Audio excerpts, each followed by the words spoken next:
নমস্কার বন্ধুরা, আমার নতুন একটা ব্লগে তোমাদের সকলকে স্বাগত জানাই। আজকের দিনটা ছিল মহালয়ার দিন।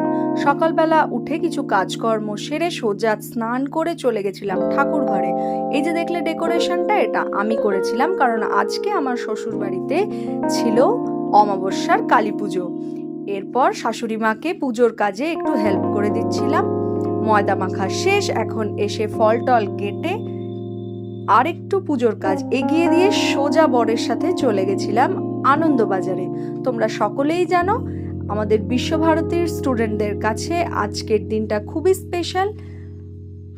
আর আনন্দবাজার দেখতে গিয়ে দেখি প্রচন্ড ভিড়, তাই ফার্স্ট গেটে গাড়ি রেখে দিয়ে হাঁটতে হাঁটতে পৌঁছে গেলাম ঘন্টাতলা। এখানে একটু পোজ দিয়ে সোজা চলে গেলাম স্টলের দিকে। আর স্টলে গিয়ে দেখি দারুণ দারুণ সব খাবারের আইটেম, আর স্টলের ডেকোরেশনগুলো ছিল এ ক্লাস। কিন্তু হায়, আজকে যে আমি খেতে পারবো না, তার কারণ আমি করেছি উপোস।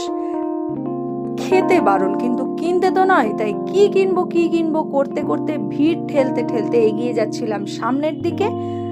আর সামনের দিকে যেতে যেতে দেখছি সবাই ছবি তুলতে খেতে এত ব্যস্ত। আর সেই ব্যস্ততার মাঝে আমি খুঁজে পেয়ে গেলাম একটা ক্রাফটের দোকান। সেই দিকে এগিয়ে গিয়ে দেখি এত সুন্দর সুন্দর মুখোশ রাখা আছে। সেখানে গিয়েই তো আমার দুটো পছন্দ হয়ে গেছে। তারপর ওখান থেকে দুটো মাস্ক কিনে আর একটা দোকানে গিয়ে একটা হার আর একটা কানের দুল, এই দুটো নিয়ে তারপরে আমি সোজা ব্যাক। সেখান থেকে ব্যাক করে ফার্স্ট গেটের মোমো, ফুচকা আর আইসক্রিমের স্টলগুলোর দিকে তাকিয়ে লোভ দিতে দিতে পৌঁছে গেলাম স্মার্ট বাজার। কিছু খেতে পারিনি, তাই ভাবলাম একটু কোল্ড ড্রিঙ্কস নিয়ে নেওয়া যাক। দেখতে পাচ্ছ সোজা পৌঁছে গেলাম উপরে, আর সেখানে গিয়ে নিয়ে নিলাম আমাদের পছন্দ মতো কোল্ড ড্রিঙ্ক। আর তারপর সোজা পৌঁছে গেছিলাম বাড়ি গিয়ে দেখি একটা অসাধারণ গিফট আমার জন্য অপেক্ষা করছে, যেটা আমার মামি শাশুড়ি আমার জন্য পাঠিয়েছিলেন। তারপর বর মুখোশগুলোকে সাজিয়ে দিল।